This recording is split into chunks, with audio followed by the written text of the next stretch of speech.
Next story, Israel, US exploit false flag attacks, ramp up propaganda campaign, reports Kurt Nimmo, Infowars.com.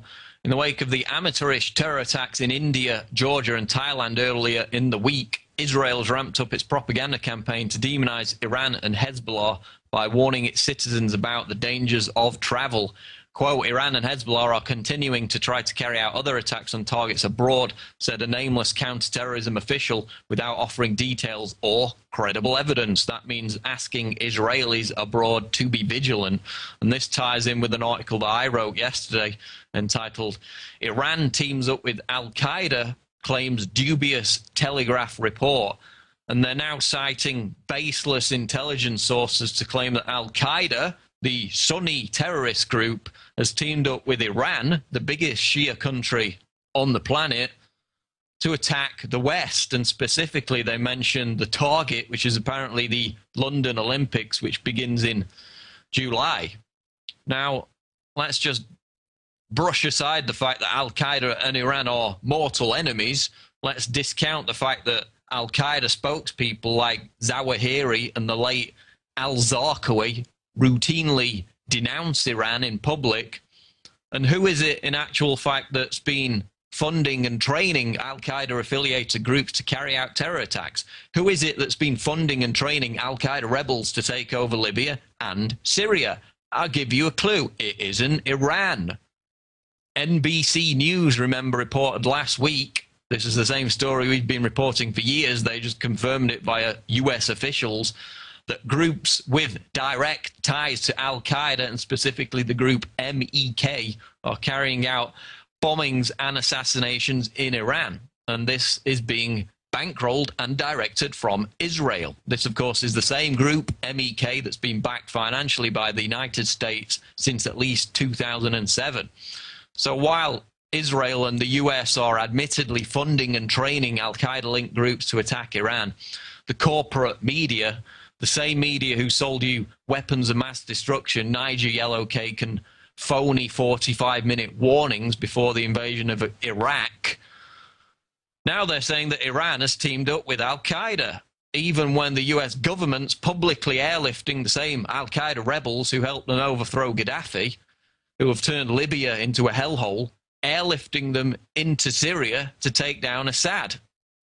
And yet all along reporting that it's Iran that's teamed up with al-Qaeda, when in fact, in your face, it's the US and Israel, as ever. And bearing all that in mind, this also ties into this story, which broke just a few hours ago. Fox News, feds arrest man allegedly heading to US Capitol for suicide mission after sting investigation.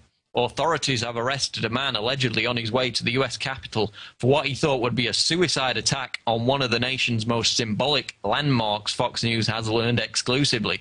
The man in his 30s and of Moroccan descent was nabbed following a lengthy investigation by the FBI, initiated after he expressed interest in conducting an attack. It's unclear how the FBI learned of his aspirations, though he came onto the radar screen of law enforcement in early December. So they say it's unclear how the FBI learned of his aspirations. Well, Fox News, I'll give you a hint.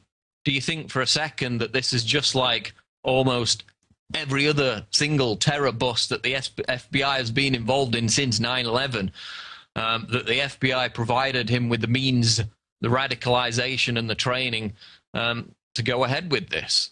And it's actually in the article itself that it's another fabricated terror plot run from beginning to end by the FBI. Quote, the man thought undercover FBI agents assisting him in his plot were associates of al-Qaeda. And it goes on to admit that the FBI provided him with a disabled gun during their ongoing operation, Fox News has learned.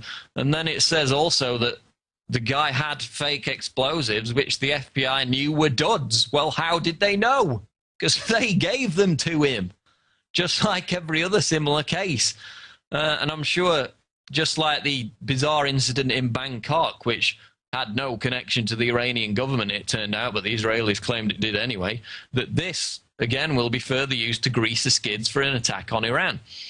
Just like the completely manufactured Saudi ambassador assassination plot, remember, Tony Schaefer came out and said that the FBI, his sources in the FBI, had no information on it whatsoever.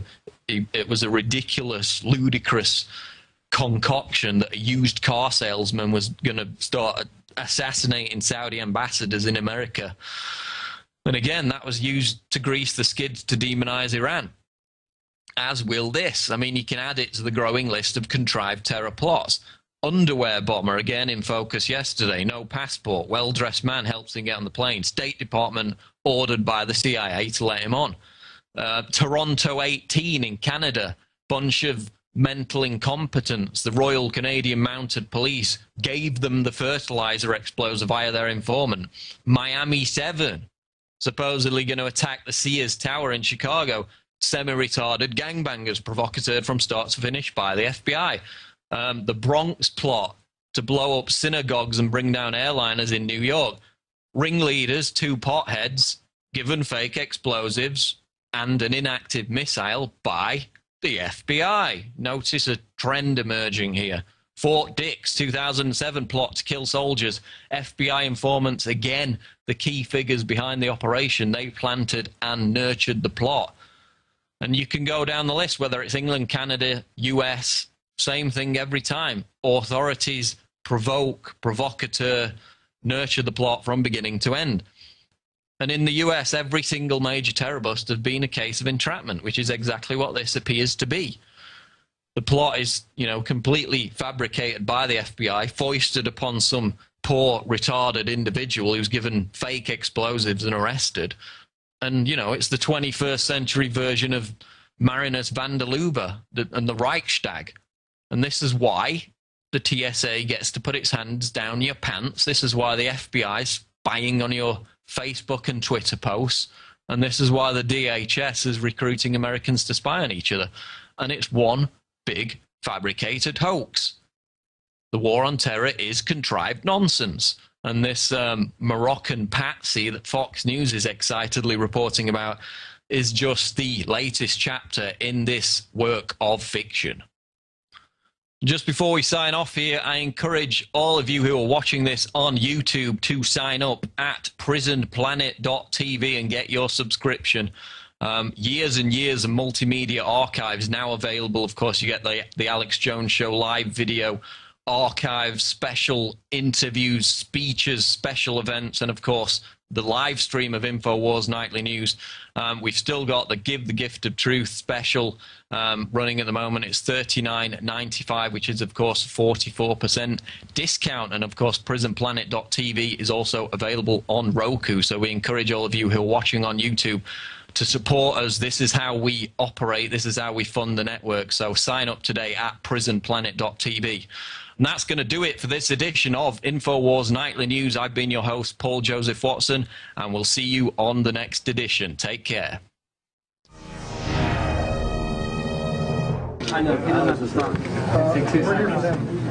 Hey, Newt, what'd you do at the Bohemian Grove? Why don't you never answer that question, sir? Newt, never answer that question. Why do you keep dodging questions about the Bohemian Grove? Luck to you, Newt. Why do you keep dodging questions? Great speech, great speech. Hey, Mr. Speaker, what'd you do at the Bohemian Grove? Good to see you, Mr. Speaker.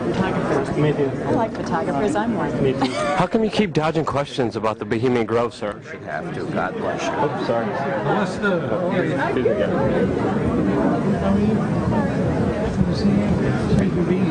Newt, seriously, why all the secrecy? For the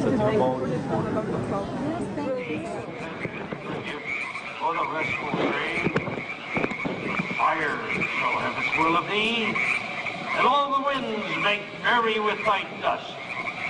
Bring fire!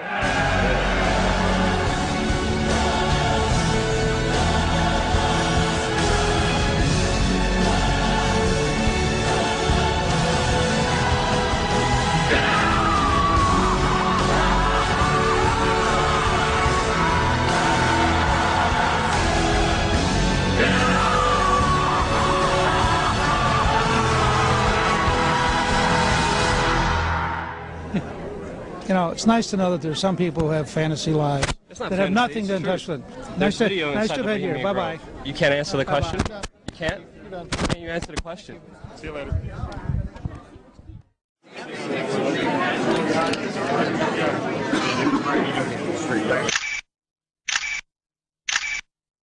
I know you consider yourself a Catholic, but what happens when you worship Moloch at the Bohemian Grove?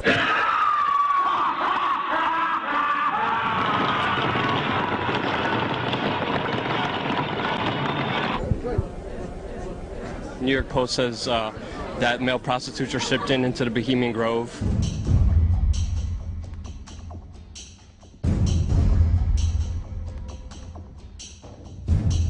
Can you tell us what happens there? You actually believe all this junk? Bill Clinton said that Republicans run around naked in the woods there. Did you say the Bohemian Club? Yeah. That's where all those rich Republicans go up and stand naked against redwood trees, right? I've never been to the Bohemian Club, but you ought to go. It'd be good for you. Get some fresh air. And you don't want to know what Richard Nixon said about the place. The Bohemian Grove that I attend, one time to time, the Easterners and the others that come there, but it is the most faggy goddamn thing you will could never imagine in San Francisco crowd, because it's just terrible. I mean, I don't want to shake hands with anybody in San Francisco. That's the place you attended. It's a secret society. Can you tell us at least who invited you? You know, it's nice to know that there's some people who have fantasy lives that have nothing to touch with. Nice to have had here. Bye-bye. You can't answer the question? You can't? Can you answer the question? See you later. Greetings, fellow info warriors. Alex Jones here, announcing the first of many trips that I'm going to take across this wonderful United States that we live in. And we get so busy here at Infowars.com, the nightly news, the daily radio show, the documentary films, and all the other things we're doing, that I tend to never go out and give speeches anymore. And I've got a lot of ideas bubbling around in my head about the history of the New World Order, what makes them tick and how to defeat them. So I'm titling this key speech I'm going to give. It'll run around 2 hours long, Blueprint to Defeat the New World Order. And we're also going to have a surprise premiere of a short documentary film we've been working on at the event. First off, I'm going to be going to Dallas, Texas, Sunday, February 19th, 2012, to the historic Lakewood Theater. And the next Sunday, February 26th, I'm going to be in Orlando, Florida. You can find out more about the events and buy tickets at Infowars.com/events. Now, unfortunately, every event I've ever had, we've had to turn people away. So get your tickets early at Infowars.com/events. There's a lot of crazy stuff going on in this world. And the craziest of all is this explosive awakening. I can't wait to meet you and shake your hand. I'll see you in Dallas and I'll see you in Orlando. Infowars.com/events.